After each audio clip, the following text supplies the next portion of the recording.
sort. On le fait vraiment avec nos moyens, avec ce qu'on a. Et quand on a des sponsors qui viennent, ça nous facilite vraiment la tâche. Et je crois que ce qui s'est passé, ça a été une vraie magie. Au départ, on a lancé l'idée, on s'est dit qu'il faudrait qu'on fasse ce projet pour mettre en évidence les couturiers. Pour moi, c'était un challenge. J'ai dit, il y a tellement de choses pour la musique. On n'a que la musique, on n'a que la musique. J'ai dit, à un moment donné, je vois des gens comme Gilles Ferré, des 600 Moïse, je vois des Patéo, je vois des vrais noms et des grands noms de la couture africaine. Je me suis dit, mais à un moment donné, il faut se donner la chance aux nouveaux talents.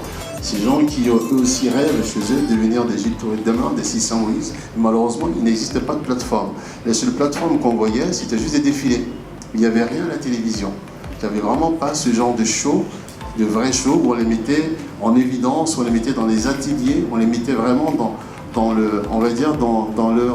leur univers professionnel. Donc il fallait vraiment le faire. Et puis l'idée est arrivée. Quand l'idée est arrivée, il fallait aussi trouver les moyens pour pouvoir concrétiser l'idée. Ça n'a pas été facile, je vous le dis. Alors on a contacté tout le monde, on est passé par tout le monde, on a essayé d'appeler à gauche à droite des annonceurs.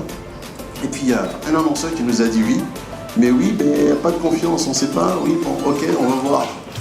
Et puis il y en a un deuxième qui a été plus concret, qui est BF. Je me permets de le dire parce que BF a été énorme dans ce projet. J'ai vu les patrons de BF, on s'est donné rendez-vous, ça s'est passé par téléphone, je les ai appelés, j'ai dit j'ai un projet. Et il me dit écoutez, envoyez-nous le projet. J'ai envoyé le projet et puis on s'est donné rendez-vous. Je vous promets, ça s'est passé en 15 minutes, pas plus. Je leur avais posé la question. Alors quand j'ai vu Yeo Kanigi, c'est Yeo Kanigi, c'est ça. Quand je l'ai vu, je lui ai dit voilà le projet que je présente. Il me dit ce projet je le prends. J'ai dit vous le prenez comment? Il dit je le prends en premium. J'ai dit vous prenez en premium? J'ai dit oui. Et puis j'ai dit à sa collègue là, est-ce que vous pouvez me pincer parce que je promets, je lui ai dit pincez-moi. Elle me dit pourquoi? C'est trop rapide. Je vous assure. Il me dit non, je le prends. Il appelle Sandra, il dit bon écoute on va, et je crois Mariam n'était pas là. Donc ça s'est passé, d'abord ça a commencé par Mariam et après Yeo. Donc mais ça s'est passé en 15 minutes. Je vous promets, alors c'était un peu bizarre parce qu'une semaine avant, il y a un annonceur qui venait de me dire non. Il m'avait dit oui au départ. Il me dit non, je pars avec toi. Je ne dirais pas son nom, mais c'est du temps. Voilà. Il m'avait dit non, je te donne telle somme, t'inquiète pas, je suis avec toi. Alors j'étais à fond dedans. Et puis il m'appelle. Il me dit, d'abord c'est moi qui appelais, il ne prenait plus le téléphone. Je dis oula, ça va être compliqué. Et c'est ce qui se passe en général. Donc on se donne rendez-vous et il y avait une réunion dans sa salle, mais une grande table, hein. On était 3 ou 4. Elle était énorme, j'ai jamais oublié, elle était énorme cette table.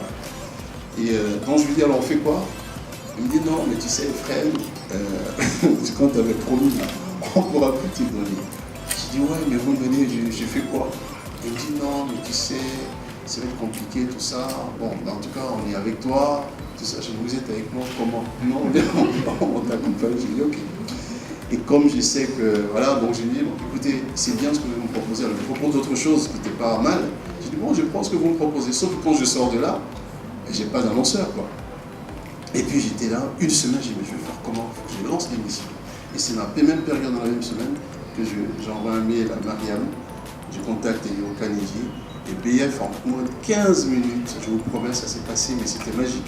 Je suis sorti de là, je ne croyais pas encore, j'ai appelé Yeo derrière, j'ai dit mon gars, tu es sûr que tu prends la décision? Il m'a dit oui, on a signé, enfin ça s'est super bien passé. Et après Yeo, il y a eu, BF, il y a eu Uniwax, il y a eu d'autres aussi qui sont venus et qui nous ont donné ce coup de main. Donc pour dire que ce n'est pas toujours évident, mais il faut y croire. Il faut y croire. Ce genre de projet ne motive pas forcément les annonceurs qui sont très habitués aux chanteurs. Ici, c'est la danse, c'est la chanson. Donc du coup, le couturier ou d'autres projets, on en a d'autres, hein, pas forcément la chanson, on en a d'autres qui vont en venir. L'objectif pour nous, je dirais un peu pourquoi cette chaîne Sud Première, l'objectif pour nous, c'est vraiment de travailler, de donner, en fait, j'adore les talents, je suis un amoureux des talents, tout ce qui est nouveau talent, c'est vrai que tous mes projets que j'ai pu faire, toutes les émissions avec on a pu me voir, pu me découvrir, c'est que pour faire découvrir de nouveaux talents, parce que j'adore les talents, j'adore les gens qui sortent de nulle part et qui émergent sans forcément être obligés de passer par d'autres personnes, mais qui le font de leur propre talent et par eux-mêmes. Donc ça a été quelque chose qui m'a toujours motivé. Donc pour revenir à cette émission Les Rois du Ciseau, on a passé l'émission, on a fait, ça s'est super bien passé.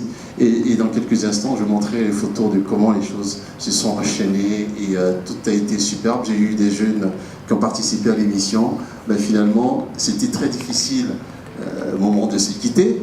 Il y en a un, quand ils étaient éliminés, ne voulaient plus partir. Il y en a un qui me dit, est-ce que je peux encore rester dans la villa? Il dit, je ne veux pas. Pour rentrer chez toi. Il y en a d'autres qui étaient éliminés, tout ce qui avaient resté longtemps dans la villa, parce qu'il y avait une espèce de famille qui s'était créée, des gens qui ne se connaissaient pas, mais qui sont devenus, par la force des choses, sont devenus des amis. Et je pense que c'est vraiment le truc qui m'a le plus motivé. C'est vrai, il y avait ce concept, et Gilles Puré et toute l'équipe venait d'ailleurs, c'était aussi notre petite villa finalement, où on se retrouvait tous avec Gilles, avec toute l'équipe, et ça a été vraiment quelque chose de magnifique. Mais si cette émission aussi a pu se faire, il y a des gens, des gens qui humainement m'ont apporté. Il y a quelqu'un que j'apprécie beaucoup et que j'aime, qui est aussi mon aîné, qui s'appelle Sissan Moïse. Je pense que s'il n'était pas là, si ses conseils n'étaient pas là, je pense que j'aurais peut-être pas réussi beaucoup de choses dans ce projet-là. Je voudrais vraiment qu'on lui dise merci. En même temps que nous allons applaudir les annonceurs, les sponsors, humainement, il a été vraiment là. Et j'aurais voulu voir aussi Michel Yakis et notre tata à nous, qui, au moment où on devait lancer l'émission, donc on cherchait le matériel. On dit, mais comment on va faire pour avoir les machines, les machins, tout ça? Je ne la connaissais pas du tout. Mais vraiment, je ne l'avais jamais vue, je n'ai jamais entendu. Et moi, j'étais pas loin, j'étais à Bellecote, pas loin de chez elle. Et un jour, je passe, je vois École internationale Michel Yakis. Je dis, moi, je vais aller voir, peut-être qu'ils ont du matériel pour moi. Et je suis rentré. J'ai pris rendez-vous avec sa fille, voilà. Elle m'a dit, je lui explique. J'ai dit, non, j'ai une émission. Vous savez, quand j'explique toujours, je vends. Hein. Bon, j'ai vendu le truc. Et puis, elle me dit, bon, on se donne rendez-vous demain. Et puis, je vois sa mère, quand on a fini de parler, elle me dit, nous, ça nous intéresse. Mais qu'est-ce qu'on peut faire pour toi, Michel? Je me pose la question. Je dis, je ne sais pas, qu'est-ce que vous pouvez faire? Parce qu'en fait, nous, ce qu'il nous faudrait, c'est... Alors, là, je vais chercher du matériel, des machines. Elle dit, mais donc, pourquoi tu vas chercher des machines? On a des machines ici. Qu'est-ce qu'on fait? On des machines. Qu'est-ce qu'on met de machines tu veux? Et lui, mon collaborateur Stéphane, qui, je lui dis qu'on a des machines, il dit, c'est quoi? Là, elle nous a donné toutes les machines que vous avez vues à l'émission, c'est Michel qui se faisait. Il nous a prêté les machines. Tout s'est enchaîné, comme quoi, je pense que, je ne sais pas s'il y a des points tous croyants, mais je pense que Dieu nous a mis des gens qu'il fallait sur le chemin pour qu'on arrive à faire cette émission. Elle a été faite, c'est vrai, avec l'argent, mais elle a été faite aussi avec la valeur humaine et avec des gens qui ont vraiment cru en ce projet. Voilà. Donc, c'est là, aujourd'hui, nous sommes rassemblés ici pour donner à ceux qui ont gagné, pour leur donner leur lot, ce qu'on n'a pas pu faire entre-temps, pour diverses raisons, parce que j'étais entre plusieurs événements. Donc aujourd'hui, c'est vrai que ça a été fait un peu à l'arrache, il fallait que ça se fasse pour qu'au moins on puisse libérer les jeunes, qu'on puisse nous-mêmes se libérer les annonceurs, et puis venir encore pleurer chez Marianne pour que l'année prochaine, cette année, pardon, on puisse repartir sur l'émission. Elle est obligée de venir, on va être ensemble. Voilà, donc c'était juste le petit résumé sur l'émission, on reviendra un peu sur tout ça après. Pourquoi Sud Première? Sud Première, c'est un projet qui vient de ma longue expérience professionnelle. J'ai 30 ans de métier, de radio, j'ai commencé par le journalisme, après c'est la radio, après il y a eu la télé, et après il y a eu la production. Donc j'ai un peu fait pas mal de chaînes, en télé, j'en ai fait pas mal, et puis en radio aussi j'en ai fait pas mal, beaucoup, j'en ai fait beaucoup. Et je pense que ça m'a beaucoup forgé professionnellement. En télé, il y a eu TV5, il y a eu CFI, il y a eu France 2, en radio, il y a eu Radio Tabala, par laquelle j'ai commencé avec Constieka et toute notre génération, enfin, il était un peu le même, avec toute la génération.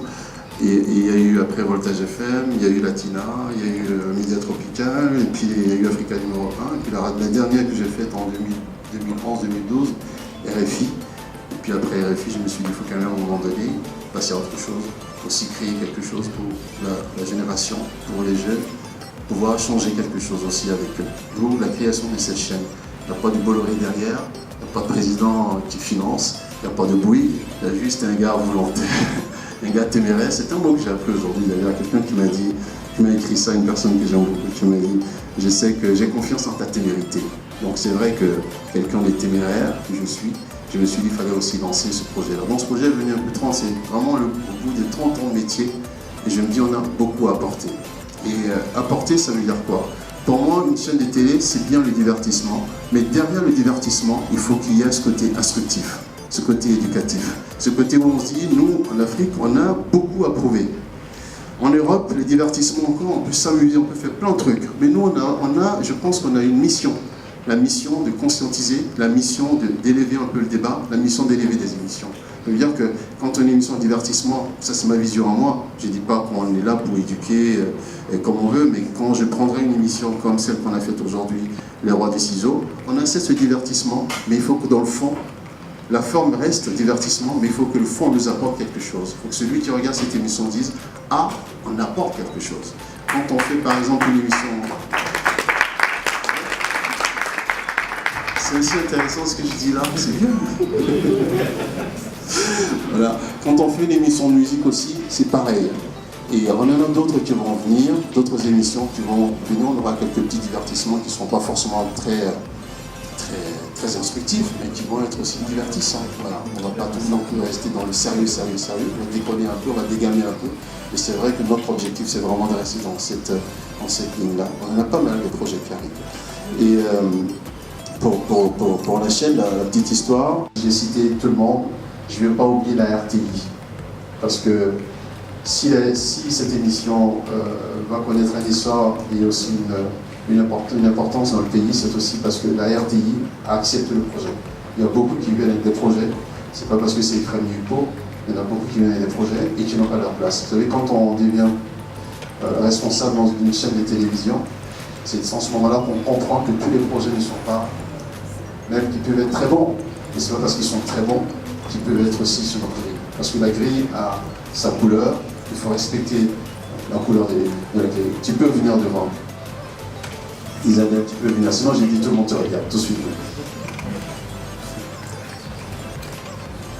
Voilà, donc Isabelle Hano, qui était parmi les membres du jury. Voilà, bonsoir. Voilà, donc je vais laisser la parole à Mariam. Hein, et puis, Mariam, la responsable, d'accord. Bah. Madame Karamanko, on va l'applaudir. Nous allons féliciter M. Gaba Mohamed, qui est lauréat, on va dire, le gagnant.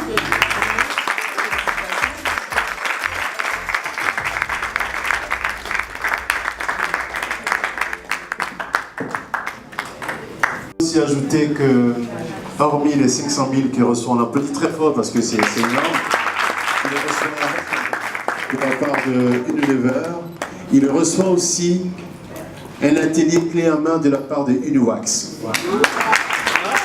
Et c'est confirmé de la part d'Uniwax. Il reçoit aussi un billet d'avion Côte d'Ivoire, Air France, Côte d'Ivoire. Voilà, donc, et puis, est-ce qu'on a d'autres choses que j'ai oubliées? Il reçoit aussi 10 morceaux de pain, comment vous appelez ça? 10 complets de Uniwax aussi, voilà. Il reçoit. Et le billet d'avion, tu peux me donner ton billet d'avion s'il te plaît? Voilà, donc là il reçoit son billet d'avion de la main de Côte d'Ivoire.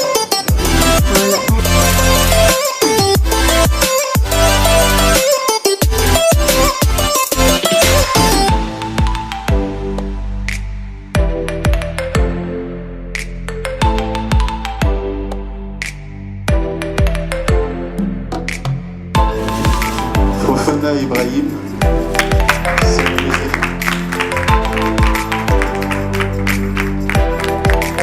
Aussi, les bras chargés. Je vais encore appeler Mariam pour lui remettre son chèque qu'il reçoit de la part de DF. Félicitations encore pour ce succès.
Ceux qui sont ici présents et ceux qui ne sont pas là ont toujours pensé, ils sont toujours dit pourquoi pas une émission comme celle-là de la mode.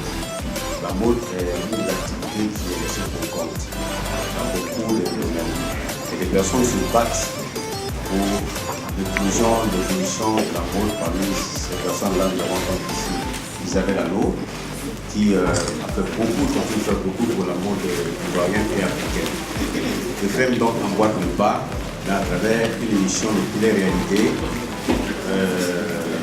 J'avoue que j'aurais bien voulu être là avec Gilles, Patrick et Isabelle pour participer donc à cette émission-là. Malheureusement, pour des raisons que je ne peux pas ici, je n'ai pas pu être là. Ceci dit, j'ai dit à Ephraim, vas-y, je t'accompagne, je te soutiens moralement et je suis à ta disposition tant que tu veux appeler moi, tu fais ce que tu veux, tu fais ce que tu veux pour que tu sois à cette émission. Et même quand tu m'envoies le message, il y a 2 ou 3 jours seulement pour dire donc à s'exprimer parce que je je suis là vraiment pour encourager les frères pour dire merci et féliciter aussi tous les membres de Zéry, tous les coachs parce que j'imagine que ce n'est pas évident. J'avais des échos, on m'appelait chaque fois, on a se compliqué, il faut partir tous les matins très tôt et j'avoue que c'était très difficile pour eux. Je les félicite et je les remercie pour leur disponibilité. Aussi aux candidats, bravo et félicitations. J'aurais bien voulu être là, même ne serait-ce qu'une minute pour voir un peu l'ambiance. Malheureusement, je ne pourrais pas être là. Et je vous félicite, je vous encourage. Et en tout cas, bon vent à Ephraim et à cette nouvelle aventure. Et puis, à Paulus. Voilà. Et puis pour le sponsor, merci.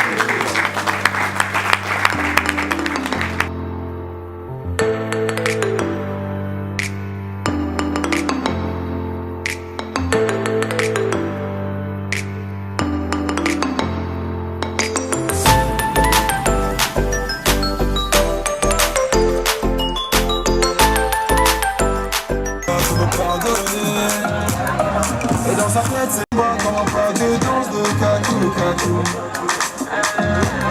On cherche à nous barrer la route. Écouter les gens c'est douloureux. Je veux même pas savoir qui te parle, c'est moi qui te parle. Le couple c'est nous deux.